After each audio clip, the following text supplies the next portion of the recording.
المكشوفة ترند رمضان الجديد.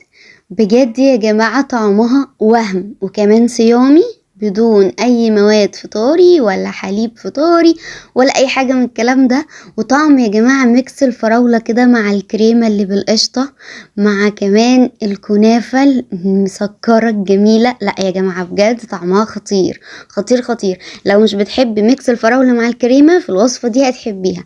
بس يا ترى بقى تستحق ان يبقى سعرها غالي قوي كده ولا لا؟ ده اللي هنشوف في نهاية الفيديو ده، وهقول لكم كمان اثناء ما احنا شغالين كده طلعتها بكام، والحجم ده يجيك في كام فرد معايا. وكمان يا جماعة عملتها بشكل كده جديد وانيق، هو شكل المربع بدل الشكل الدائري. ما هو لازم بقى يا جماعة نحط بصماتنا وهي طبعا بصمات الشيف الصغير اللي هي انا يا جماعة. ايوه يلا بقى نبتدي الفيديو علشان نشوف الجمال ده هنعمله ازاي. عندي هنا كيلو كنافة، هاخد منه نص كيلو بس، يعني انا قسمته كده بالنظر، وهاخد هنا نص الكمية بتاعته. الكنافة دي يا جماعة تكون متفرزة، انا كنت جايباها قبلها بيوم وفرزنتها في الفريزر وحطيتها كده وبعدين طلعتها على الشغل على طول، يعني تكون لسه متفرزة تبقى مجمدة يعني، علشان تتعمل كده معايا بكل سهولة وتتفتت وتبقى زي الفل. طيب ممكن ما تحطهاش اصلا في الفريزر وتجيبي الكبة على طول وتشتغلي فيها. الكبة هتقطعها لك قطع صغيرة بكل سهولة. شايفين انا بس كده بضغطها ما بين ايديا بلاقيها خلاص اتفرفتت زي ما انتوا شايفين كده. دي اول خطوة معانا، وعلشان ما اطولش عليكم بقى الفيديو فخلاص هنا انا خلصتها. وتعالوا بقى نشوف المادة الدهنية اللي هتديها اللون الجميل ده اللي شفتوه في بداية الفيديو، ازاي نطلعها محمرة بالشكل ده وجميلة.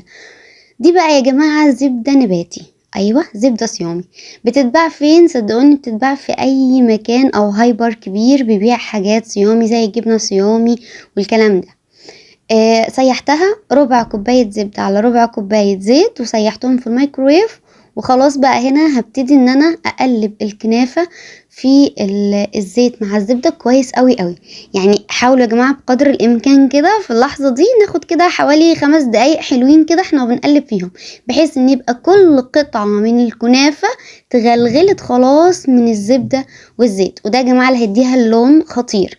طيب لو عايزة تديها لون حلو من غير ما تأخر معاكي بقى في الفرن، ممكن تضيفي لون اصفر كده قطرة واحدة بس من اللون الغذائي وهي على الزبدة وهيديكي لون خرافي. دخلتها بقى على الفرن مسخن مسبقا على درجة حرارة 200، وكنت ما بين كل دقيقتين والتانية كده بقلب فيها لغاية ما احمرت. دلوقتي بقى تعالوا نجهز الشربات، لان لازم الشربات بتاعي او السيرب يكون تقيل. حطيت هنا ايه بقى كمكونات؟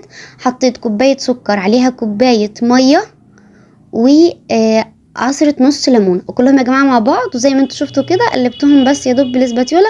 وبعد غليان لمدة 10 دقايق بضيف ملعقة صغيرة من الفانيليا وخلاص كده. تعال بقى نعمل قشطة الكدابة. عندي هنا كوباية كبيرة مليانة كده من المية، عليها حطيت ملعقتين كبار من السكر، ملعقتين كبار من اللبن الصيامي، وملعقتين ملعقة ونص من النشا.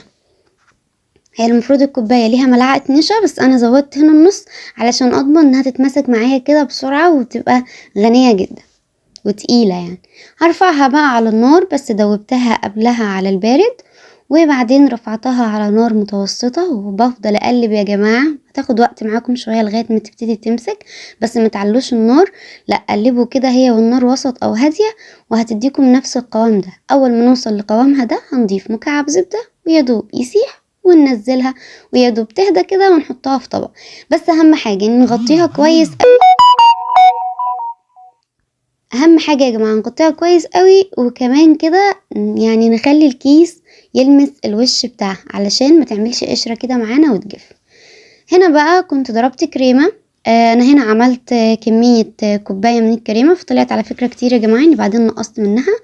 فهنعمل بس نص كوب كريمة بالسكر المظبوط بتاعها. والكريمة يا جماعة كريمة صيامي، اي نعم بتبقى غالية شوية بس معلش هي كريمة صيامي. طيب بعد كده نزلت بقى عليها القشطة الكدابة اللي عملتها وخلاص كانت بردت خالص يا جماعة بالشكل اللي احنا شايفينه ده. واهم حاجة المضرب كده يعمل معايا منقار، يعني ما تبقاش سايلة يا جماعة. الصح ان هي تكون متماسكة لما تيجي تقطعيها، مش الصح ان هي تنزل. انتوا لو شفتوا كويس قوي صورتها على الحقيقة هتحسوا لا، هي لازم تكون متماسكة مش سايلة، فنحاول نخلي الكريمة متماسكة. بصوا بقى هنا غلفت الطبق ده ازاي. اهم حاجة الاسترتش يكون كبير، يكون كبير، يعني القطعة بتاعت الاسترتش تكون كبيرة بحيث انها تبقى عاملة جوانب كده، لان دي اللي انا هقفل بيها. وجبت اي حاجة مدورة كده عندي، هنا كان كاس كده رفيع شوية، الدايرة بتاعته رفيعة، وابتدأت ان انا اضغط بالشكل ده. يا جماعة انا مش محتاجة هنا اشرح بصراحة، يعني الفيديو بيشرح كل حاجة. بجد يا جماعة هي خطيرة قوي، طعمها بجد تحفة، ولون الكنافة جميل قوي. وطبعا هنا للأسف كانت الكاميرا فصلت انا وبحط السيرب على الكنافة، فالكنافة يا جماعة هنا كانت اتشربت حلو قوي من السيرب، وكمان كده طعمها كان لذيذ. يعني انا دقتها بصراحة، دقتها قبل ما احط في الاطباق كنت دقتها، فطعمها جميل قوي. اهم حاجة يبقى الشربات بارد وتقيل. نبتدي بقى نجيب كده قطع الفراولة. انا هنا قطعتها قطع صغيرة علشان بس هنا عندي الفتحة نفسها صغيرة، والطبق نفسه يعني مش كبير قوي قوي. وقلبت بقى باقي الفراولة دي كلها في الكريمة. ومتستغربوش يا جماعة الكمية بتاعت الفراولة مش كتيرة، لازم تكون يعني لا كتيرة، هي لازم تكون كتيرة، بس هي انا عايزة اقول لكم ان الكمية اللي انا حطيتها دي على كمية الكريمة مش كتيرة، هي كده مظبوطة قوي، ما ينفعش نقلل كمية الفراولة بالشكل ده. خلاص بقى بحط كده الكريمة اتبقى معايا برضو، ممكن كان عامل مثلا طبقين تاني، لان انا زي ما قلت لكم انا عملت كوباية، لكن طبعا اتبقى معايا كتير. بصوا اهم حاجة نسويها كده كويس، ونحاول نبعد شوية عن الاطراف. نجيب بقى باقي كمية الكنافة، ابتدي اوزعها كده على الثلاث اطباق، بعدين هبتدي ان انا افردها واقفل بيها، وهتبقى دي القاعدة بتاعة المكشوفة بتاعتنا. بصوا شايفين يا جماعة لون الكنافة حلو ازاي، بجد رهيب. في الاول يا جماعة بصوا بقفل على الاطراف، بعدين اجي بقى من النص للاطراف، فاهميني ازاي؟ بحاول اهم حاجة ان انا اقفل الاطراف، ولو في اي حاجة من الكريمة باينة احاول اضيف كده عليها شوية حلوين كده صغننين من الكنافة لغاية ما اغلفها بالشكل ده. بصوا مفيش ولا اي كريمة باينة. ابتدي بقى ان انا اشيل الاسترتش كده او افرده، وهبتدي ان انا اطبقه على الطبق بالشكل اللي انتوا هتشوفوه ده دلوقتي. انا كده ببتدي ان انا اقفل عليها، وطبعا مش هيكفي قوي، لكن زي ما قلت لكم لازم يبقى فيه جوانب ظاهره كده، ما ينفعش نحط على قد الطبق من جوه بس. وبعدين بالاكياس دي او اي كيس عندك عادي غطي كده بيه، ودخلتها هنا التلاجة من بعد يا جماعه بالظبط 3 ساعات. كانت الكنافه متماسكه جدا معايا، وكانت بجد خطيره. تعالوا بقى نقلبها ونشوف الجمال بتاعنا.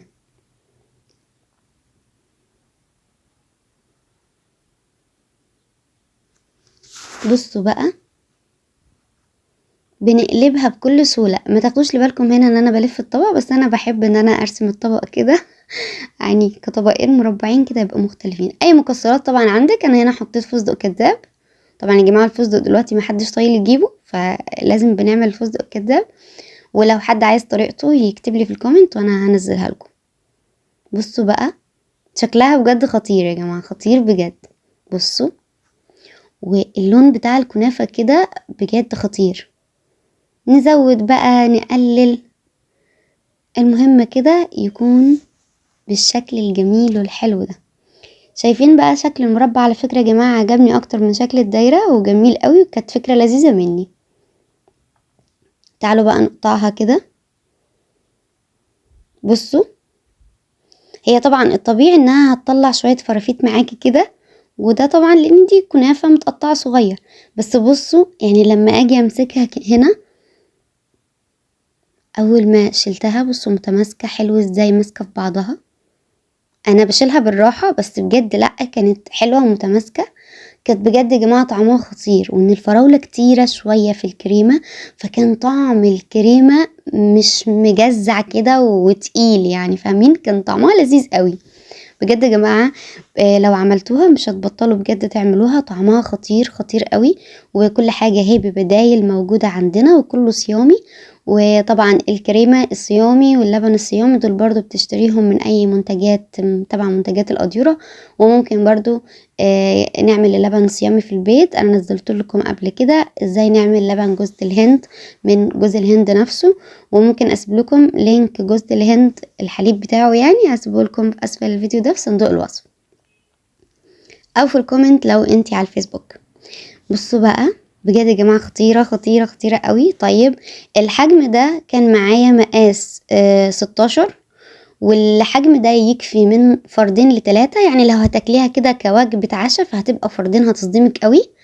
لو بقى تحلية ممكن تكفي معاكي ال3 أفراد، وممكن كمان ل4 لو مش بتحبوا السكريات كتير. فبجد يا جماعة كانت خطيرة قوي قوي قوي، وبجد جميلة وحاجة حلوة هتضيف على شغلك كده لمسة جميلة جميلة قوي.